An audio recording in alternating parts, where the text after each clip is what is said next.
Chapter 12 Deposit Box. Eve, Alice, and I stood in front of the bank with determination.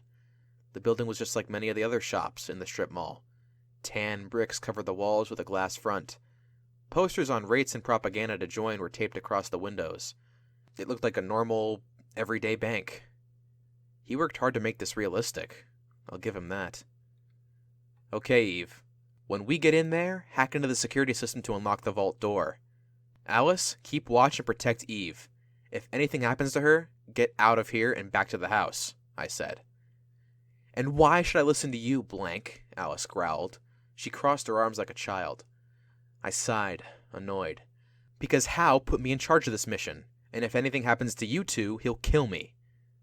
That sounds good to me, she smirked. You know, Alice, you are the most annoying and rude person I've ever met, but you're a damn good fighter, and I need you to watch Eve. I can take care of myself, Eve whined.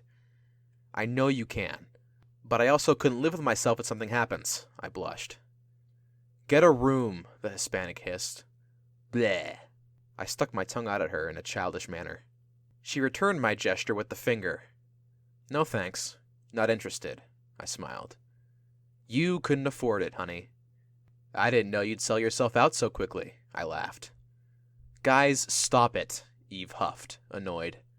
It's not like he's worth my time anyway, Alice growled. I snarled my teeth at her with a bit of comedy. She returned with a bite in my direction. Right. Shall we? I questioned, presenting the way for the girls. I'm not blind, Alice barked. Thank you, Eve blushed, following Alice inside. I looked around the area as the pitch darkness of night covered the town. I clenched my sword.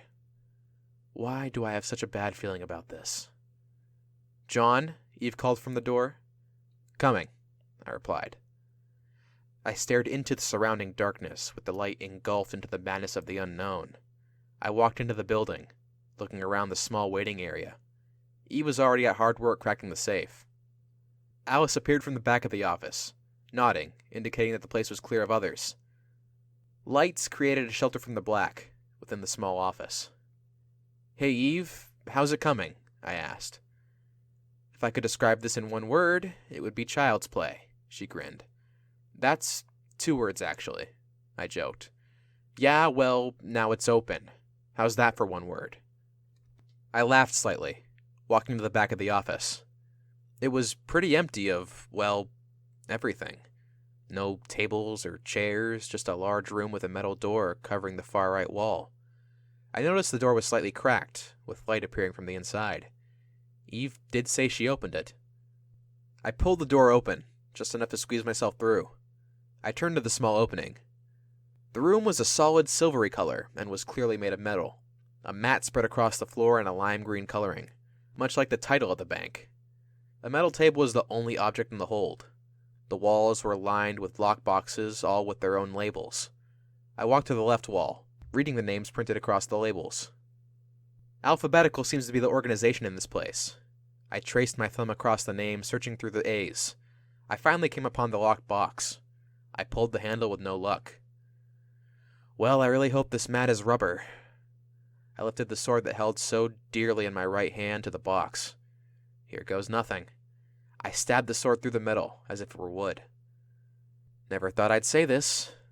Thank you, Alice, I whispered to myself. I cut around the box with some resistance, but overall, it began to come out nicely. A slam rang through the cellar. I turned to see my exit blocked off. Hey, really funny, Alice, I shouted. No reply. I guess they can't hear me. I walked to the door and pounded on the metal. Seriously, let me out. They can't hear you, a voice spoke from behind me.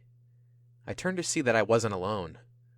A boy, I'd say he was 18, stood on the other side of the metal table. He was almost my height with a shaven head.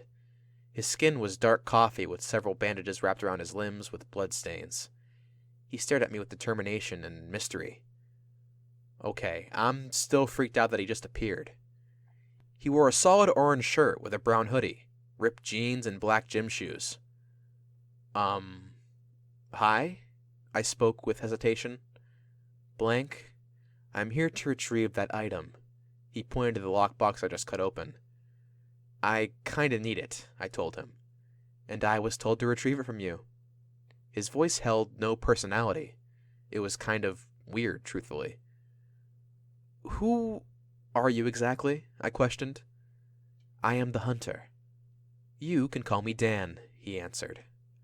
Okay, Dan. Look, I'm sorry, but I can't just let you have what's in there, I said softly. It wasn't a choice. I noticed then that he did not have any type of weapon. Same, I acknowledged. I will give you 3 options, Blank. 1, step aside and allow me to take that box.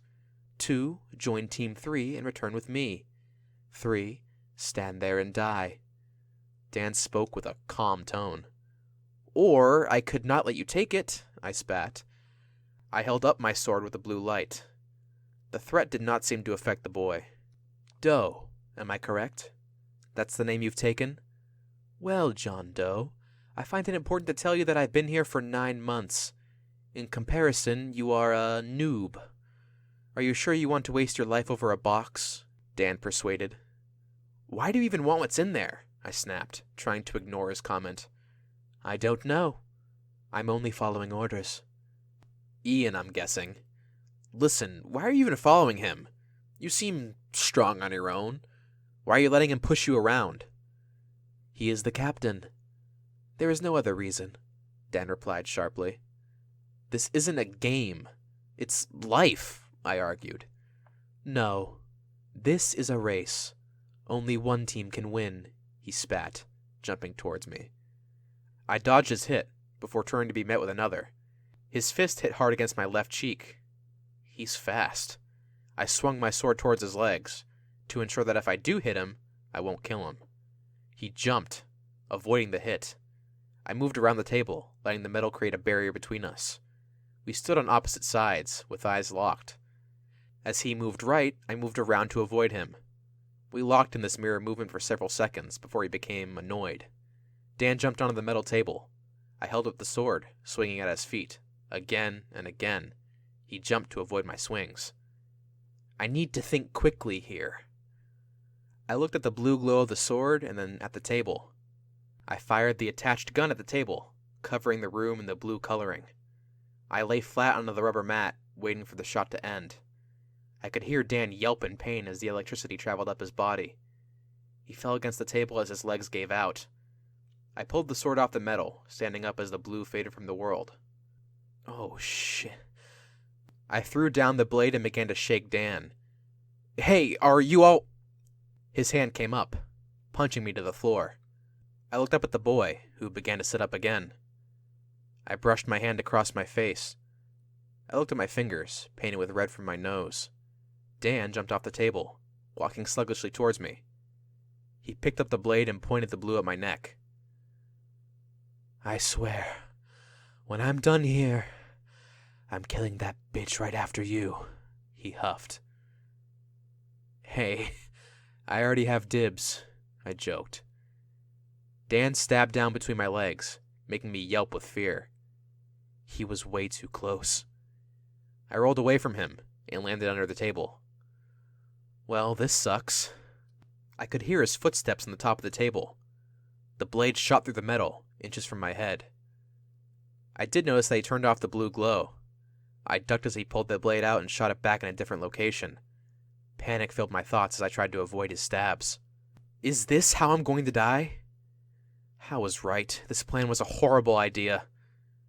At least Alice took Eve and got out of here.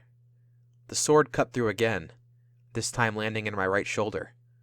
I yelled in pain as a deep laugh echoed through the room. Found you, Blank, Dan laughed. I couldn't speak, or at least I chose not to. Sick. That's what he is. Give up yet? Or are you just going to die? Dan howled.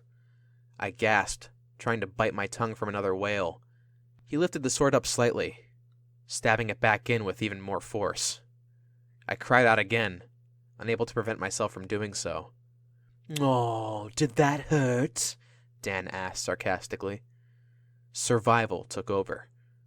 I will not die here. I will not let him have the last laugh. Damn. This is gonna hurt. I raised both my arms, pressing my hands flat against the table. Oh, God. I can feel the tears falling down my face from the pain and the vibrations from my parted lips as I screamed in agonizing pain. I lifted the table, using my body weight to push it and Dan over. However, this sent the sword deeper into my skin.